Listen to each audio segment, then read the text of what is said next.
Thank you. I appreciate that. Thank you. Yes, thank you very much. We're going to talk about time and energy. Things that we all have too much of, don't we? Or not. Time and energy is usually things that we feel that we're missing in life. Right. The news for you is we can't get more time. Sorry about that. But that's not the key or the issue either. But we can get more energy.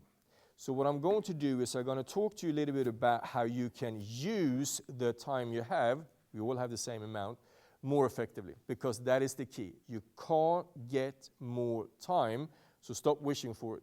What you need to do is you need to just use the time you have in a better way. I'm going to explain to you how you can do that. And the energy, how you can get more energy. But time and energy is very highly connected, and I will show that to you later on. Right, let's start with time. I guess you can all see that this is a glass jar I've written down here, or writing down, what is it called? Drawing, sorry. This is a glass jar I've been drawing that we fill with a couple of rocks. I presume that some of you have already seen this picture before. Even so, I would like to share some ideas and insights of it, so I hope that you can take away, or take with you, I should say, things and thoughts that you never thought of before when it comes to this. So even if you've seen it, I hope I can add some value to you. Right, glass jar full with rocks. Perhaps that makes us feel, that the glass jar is full, but that's not completely true. There is some gaps between the rocks. So to get in as much as possible, with the great variation as possible, we fill it up with some gravel. And as you can see, there's quite a few gravel that we could put in there. Now, the jar is full. Still not true, because between the gravel, there's small spaces.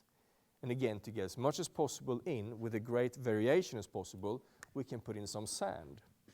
So we shake this around and be very careful. We can fill in quite a lot of sand, and now, darn it, the jar is full. But still, we can actually put in some water. Then people use their wine and beer, but we stick with water, okay? Now, this glass jar is full. Now, we're going to do this one more time, but in a different way. But before so, I'm just going to explain what the different things of this is. The glass jar is 1 week in your life. Does anybody know how many hours it is on a week? 168. That's right. I think you all passed the test, because I saw how you started to think a little bit. Some people actually say 40 without thinking of it, and that's not the right answer. There's way more hours than 40 hours of a week. That's 168. That's the correct answer. This glass jar will symbolize 168 hours in your life. The rocks will symbolize what is really, really important for you. The gravel will symbolize that which is a little bit less important, and the sand will symbolize that which is even lesser important. And the water, well, we don't even need to mention that, because that's just not even worth mentioning. So let's do the same thing again. We're just going to do a little bit different way. We'll take it all out, we'll clean up the jar, and we'll start again. We have the same amount of rocks, gravel, and sand as we did here. We'll do the same thing again, but this time we'll start with the sand.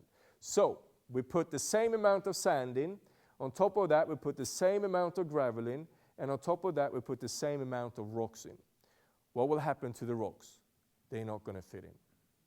I don't know how it works. I just know that it works. The rocks does not fit in. And what did the rocks symbolize? The most important things in your life. So what do you think I'm trying to say with this picture? The bottom line is very clear, and it's very easy. It is put in the rocks first. That's all it comes down to. Put in the rocks first. That's the only way to be able to have space for all of them. This is not about get rid of all the gravel and get rid of all the sand, because you can't. That's not the point. The point is put in the rocks first. And what was the rocks? The most important things. Right, and it's very easy sometimes to be a little bit confused about this. I'll explain to you what the rocks are and what it isn't. Sometimes people say, the rocks, family, that's the most important thing. That must be a rock. No, family is a role. When you're together with your family, you spend time with them and do things. The things you do with your family are either rocks, gravel, or sand. But your family is not a rock. That's a role. Work is really important. That must be a rock. No, work is a role. What you do at work is either rock, gravel, or sand. And this is what really makes a lot of us frustrated, because we realize we're spending too much time in our business with gravel and sand. Why do we do that? Let me explain that. There are 3 different problems with this that many people bring up to me. Many people say, Christer, I understand fully what you say, but my problem it is that I have too many rocks in my jar. I'm going to kill that myth in a couple of minutes, okay? The second problem is that sometimes it's too much in a jar. And the third problem is sometimes it's not too much in a jar. We just don't have the energy to do what's in there. These are the 3 things I'm going to talk about now. I have too many rocks in the jar. No, you don't. Too many of us allow ourselves to believe that everything we do is really important, but it's not. The reason why we feel we have too many rocks in the jar is usually we just don't know the difference between the rocks and the gravel and the sand. So you need to start from the beginning, and that is to identify your rocks. And how do you do that? Well, let me explain. Here, you will understand what your rocks are. This is kind of the why is a very nicely written goal. The what is also very nicely written goal. That's kind of all it is, so to say. The how, that's the rocks. The how is the steps of action. The how is a to-do list. So, it is the why is not the rock, and the what is the gravel, and the how. No. The how is the rocks. Because this is based upon what really is important in your life. And this is what you need to do to have focus on or deliver what's really important in your life. So your how, because there's many of them, that's your rocks. Does everybody understand what the rock is now? So when you identify your why, your what, and your hows, because there's a lot of them, you will have identified your stones. So if you feel there's too many stones in a glass jar, that is again usually not the truth. The truth is you don't see the difference between the rocks and the gravel and the sand. Why so? It's not because you're stupid. It's just because you have not identified the rocks. You need to start from the beginning. Identify them. Are you with me? Great. Problem number 2, sometimes there's too much in the jar. Well, what can you do then? Take out some. You don't need to find a cooler or a better answer to it. If it's too much in the glass jar, take some out. But if you have not identified the rocks in your life, there's a risk that you take out some rocks, you got lots of new space, and you fill that up with gravel and sand. And you have gained absolutely nothing. So that's why it's so important to, first of all, identify your rocks. And if you have too much to do in your glass jar, take some out. But don't take out the rocks. Why are we in the position, though, so often that we have too much to do in our lives? Well, there's a lot of reasons to that. But I think one of the reasons is because we allow ourselves to believe that the more things I do, the more effective I am. But that's not true.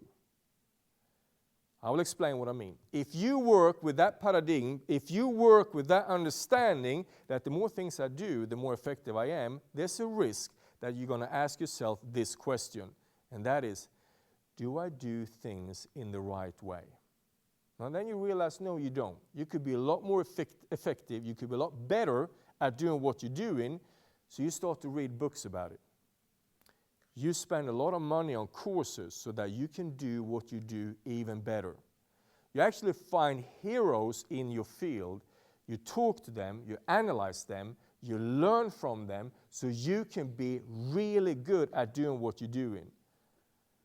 But what if you're doing the wrong things? It is actually a risk that you spend time, money, and energy and a whole lifetime to become an expert on doing the wrong things. Now, I really do believe that life has so much more to offer. So the first question should never be, am I doing things in the right way? Who cares? The first question needs to be, am I doing the right things? And what's the right things? I don't know, but I know one thing. When you have answered these questions, you know what's the right things. So, the first question is, am I doing the right things? Yes or no? Then when you identify what the right things are, of course you can then ask yourself this question, am I doing things the right way? So to be effective is not about doing more things. To be effective is about doing the right things. If you want to be really effective, you need to do the right things the right way. Stephen Covey, another of my heroes, not with us anymore unfortunately, he said, and this is probably the coolest line ever. I really wish I made it up, but I didn't. He said, the main thing is to keep the main thing the main thing. That doesn't sound cool in Swedish. I can testify about that. So, the main thing is to keep the main thing the main thing. Well, we have to start from the beginning, and that's to identify the main thing. That's what we need to do. We need to identify our rocks. Are you with me? So, there is a risk. This is funny about, being expert on doing the wrong things. When I was a kid, I was about 10 years old. My father always read the same daily newspaper. And I don't know if you remember any articles you read in a newspaper when you were 10 years old. I remember one. Perhaps that was the only newspaper I read. I don't know. But I remember one article from when I was 10 years old. Of course, I didn't know then how much use I'm going to have for it now. This is what it was about. It was actually a burglar they were interviewing. They had a big, up folded in the middle, this burglar they were interviewing. And in those days, when they were trying to hide somebody's identity, they put like a black stripe over the eyes. So, I don't know, that could be it. That's perhaps why I remember it, because I got a little bit scared over this, I don't know. But the thing is, this is a cool thing. He was a burglar. Do you remember the chewing gum, Juicy Fruit? The flat one, yeah? And it has some kind of foil paper around it. This guy could, with the help of this foil paper, break into a Saab in 7 seconds. No problem. No wonder that Saab's got a problem, but that probably happened a lot since then. But the thing is, in 7 seconds, he could, with the help of this foil paper, break into a Saab. Now, seriously, we got to be honest. He was good at what he was doing. The question just is if it was the right thing he was good at.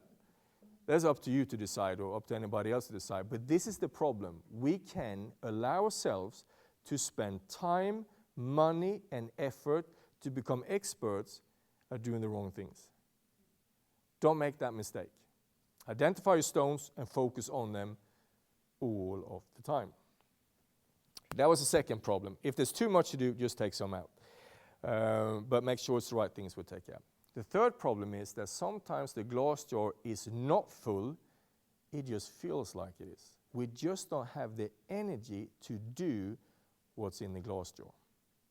I don't know if you ever experienced that, but trust me when I say some people have. Sometimes we're just too tired to do the task that lies ahead of us. So this glass jar sometimes just feels full, but is not. Now, there's a reason to why we come to that situation sometimes. Now, this is a question I used to ask people in my seminars, and that is, let's say you and your 3-year-old daughter, you're going to fly to Rome over the weekend. You're really excited. You're sitting there on an airplane. You're discussing all the cool things you're going to do ahead of you. I don't know how much you discuss with a 3-year-old, but you understand what I'm saying. You're sitting there, still talking about all the funky things you're going to do this weekend in Rome. You're really excited about it, but then something goes horribly wrong. The pressure in the cabin just disappears, so you got the oxygen mask that comes down from over you, and then I ask this person, what do? You have your 3-year-old daughter next to you, the oxygen mask is coming down, what do you do? And if they don't get any time to think, they say, well, most of us probably would say, because that's the first thought, they say, well, I will put the oxygen mask on my daughter. Excellent. And what would you do after that? Then I'll put the oxygen mask on myself. Excellent, but it's the wrong answer. Because, I know that, I know you know that, but when you on the spot to answer that question, it's easy to just go with what's in your back, in your backbone. It's the daughter first. It's obvious, but still it's the wrong answer. Because what the flight attendants say is that if you're out traveling with a little girl or a little boy or something goes kick, what you need to do is you need to put the oxygen mask on yourself first. And why are we supposed to do that? Well, I don't think we're supposed to put the oxygen mask on ourselves first so we then can laugh at the little daughter because she got trouble breathing. I don't think that's the point. I think the point is we're supposed to put an oxygen mask on ourselves first so that we can help our daughter. The worst thing that happens if you put the oxygen mask on yourself first is that your daughter will faint. Well, then you can help her and put the oxygen mask on. The worst thing that can happen if you put the oxygen mask on your daughter first, it is that you will faint, and then your daughter won't help you. Are you with me? Now, so if we take this to life, what can we learn from that? Well, I think that we need to, all of us, be a little bit better at looking after ourselves. It's just so easy that we spend so much time to run around and help everybody else to get the oxygen mask on. And then, at the end of the day, if there's any oxygen left, I might be able to get some. And what do? We crash out in front of the telly like as if the telly was going to deliver us something. Now write this down. The TV is the one that promised most but deliver least. Do what you want with that. But anyway, TV, don't even go there. Now, small parents, I was going to say, but I'm not going to talk about your sizes now. Parents to small children, I meant. Parents to small children very often fall into this trap. They run themselves ragged to put the oxygen mask on everybody else. And then, at the end of the day, if there's any oxygen left, then I might take some. Who are you to live on the oxygen that might be left over? That's not going to carry you. You need to grab that mask before everybody else and take all the oxygen you need so you can go out and help others. Now, Zig Ziglar and Winston Churchill, they were right when they said, you need to give more. Well, that takes energy, doesn't it? See, if you don't put that oxygen mask on, you're not going to have the energy you need to add value to other people's life.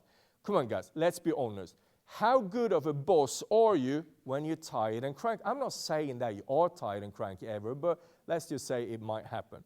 If you're tired and cranky, how good of a boss are you? How good are you to your spouse? How good as a parent are you? And still, we allow ourselves to believe that when I take time to myself, I steal time from others. But it's not true. When you take time to yourself, you give yourself a better advantage to help and serve other people. So you need to grab that mask before everybody else. Get the oxygen you need, then you can help other people. Are you with me? So the whole point of that is that we need to dare to prioritize ourselves a little bit better. We actually need to be a bit more selfish so that we can be unselfish. Because we need energy. And I'm going to explain to you a little bit more about why we need energy. Have you ever been sitting in an airplane before it takes off? It's gray, it's raining, it's dull, and it's boring, and you take off, and then when you come up to 10,000 meters height, you just, whoa, it's all beautiful, the sun is there. Have you been in that situation? Right, I used to say this, that if you look now, it's very cloudy, you can't see the sun, but I'm quite sure it's still there. Just because you can't see the sun doesn't mean it's not there. It's just you can't see it. But this is the same when it comes to solutions. Just because you can't see the solution doesn't mean there's no solution. It's just you that can't see it. What we need is we need energy. Write this down. This is a little model. Invest in yourself will give you energy, and with that energy you can have a better focus, and with that focus it's easier for you to see the solution. Are you with me? So don't ever think and feel again that when you take time to yourself, you're just stealing time from others. No, when you invest in yourself, you can get more energy so you can help others, serve others, deliver value, but also so you can have focus on the possibilities.